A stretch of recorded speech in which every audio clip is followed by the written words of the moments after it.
ભારત વર્ષમાં અયોધ્યા ખાતે ભગવાન શ્રી રામ લલાની પ્રાણ પ્રતિષ્ઠા મહોત્સવની ઉજવણી કરી રહી છે। ત્યારે 22મી જાન્યુઆરી ભગવાન રામની પ્રાણ પ્રતિષ્ઠા કરાશે, જેને લઈને બનાસકાંઠાના દિયોદરની એક શાળામાં છેલ્લા એક અઠવાડિયાથી રામ ભક્તિમય બની છે। શાળાના વિદ્યાર્થીઓ દ્વારા ભગવાન શ્રી રામના જીવન ચરિત્રના અનેક પોસ્ટરો અને લેખો બનાવી શાળાને સુશોભિત કરી છે। શાળામાં પ્રવેશતા જ જય જય શ્રી રામના નામથી શરૂઆત કરી છે। શાળામાં બાળકો પણ હાજરીમાં જય શ્રી રામ સહિત શાળાના અનેક કાર્યક્રમોમાં શાળાના શિક્ષકો, શાળાના બાળકો, શાળાના ટ્રસ્ટીગણો શ્રી રામમય બની અયોધ્યા જેવો માહોલ દિયોદરની વાત્સલ્ય કન્સેપ્ટ સ્કૂલ ખાતે યોજાઈ રહ્યો છે।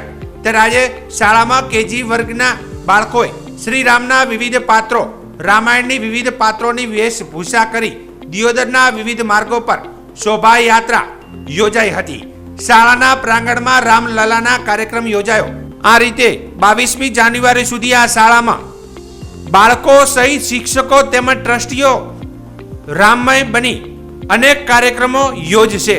અયોધ્યા નગરી ખાતે શ્રી રામલલા પ્રાણ પ્રતિષ્ઠા મહોત્સવ 22 તારીખે ઉજવવામાં આવે છે। તો તે નિમિત્તે વાત્સલ્ય કોન્સર્ટ સ્કૂલ દ્વારા દિયોદર નગરીમાં અવનવા કાર્યક્રમો યોજાઈ રહ્યા છે, જેમ કે રામલીલા અને રથયાત્રા નીકાળવામાં આવી હતી અને આવનારી 22 તારીખ સુધી આવા નવા પ્રોગ્રામો યોજાતા રહેશે। જય શ્રી રામ।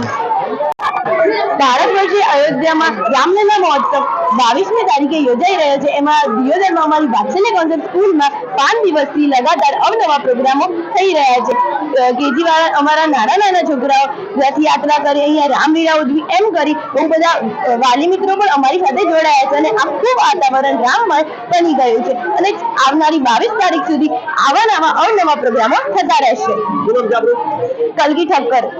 અમારા આપણા હિન્દુ ધર્મના આરાધ્ય ભગવાન શ્રી રામજીનું જ્યારે અયોધ્યામાં ભવ્ય મંદિરનું નિર્માણ થઈ રહ્યું છે, એ નિમિત્તે અમે દિયોદરમાં પણ વિશ્વ હિન્દુ પરિષદ, બજરંગ અને તમામ હિન્દુ સનાતન ધર્મ સમાજ દ્વારા અહીંયા દિયોદરમાં સંતવાણીનો સંધ્યા કાર્યક્રમ રાખ્યો હતો। એની અંદર અમે આજે હનુમાન ચાલીસાનો પાઠ અને મહાઆરતી અને સાથે સંગીત સંધ્યાનું પણ એક આયોજન કર્યું હતું। એમાં સમગ્ર દિયોદરની જનતા, ધર્મની જનતા, રામ ભક્તોએ ઉત્સાહભેર ભાગ લીધો, રાસ ગરબા પણ રમ્યા અને આ કાર્યક્રમની અંદર ખૂબ મજા આવી। દરેક કાર્યકર્તાઓ, સમાજના લોકો ખૂબ મોટી સંખ્યામાં જોડાણા। હનુમાન ચાલીસા છે કે આપણા જીવનકાળ દરમિયાન અયોધ્યામાં રામ મંદિર બન્યું અને રામ મંદિરમાં 22 તારીખે ભગવાન શ્રી રામની રામલલ્લાની પ્રાણ પ્રતિષ્ઠા, મૂર્તિ પ્રતિષ્ઠાનો કાર્યક્રમ છે અને એના આપણે સાક્ષી બન્યા છીએ। આ બાબતને લઈને છેલ્લા 1 મહિનાથી અમારી શાળામાં ખૂબ જ ઉત્સાહનું વાતાવરણ છે। છેલ્લા અઠવાડિયાથી તો શાળામાં કેટલીક અનેક જાતની પ્રવૃત્તિઓ, રામ ભગવાનને અનુરૂપ બધી પ્રવૃત્તિઓ, પ્રાર્થનાથી લઈને બાળકો ઘરે જાય ત્યાં સુધી અલગ અલગ થાય છે। અને આજે અમે જે કાર્યક્રમ રાખ્યો આપણી શાળામાં વાત્સલ્ય કોન્સર્ટ સ્કૂલમાં, એમાં કેજીના વિદ્યાર્થીઓ સુંદર મજાની રામલીલાનો પાત્રોના વેશમાં આવ્યા હતા અને એમની નગર યાત્રા આપણે કાઢી।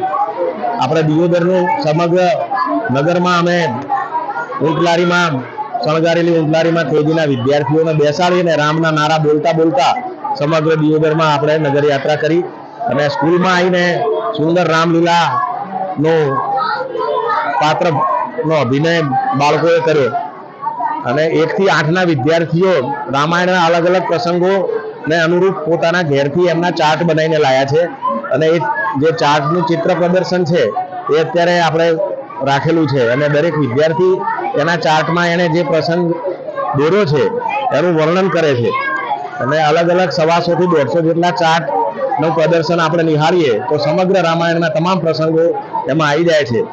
એટલે આખા એ કોઈ પણ મુલાકાત લે કોઈ વિદ્યાર્થી આ ચાર્ટની, એટલે એને સમગ્ર રામાયણ નાનપણથી માંડીને છેક લંકા વિજય સુધીનું બધા પ્રસંગોનું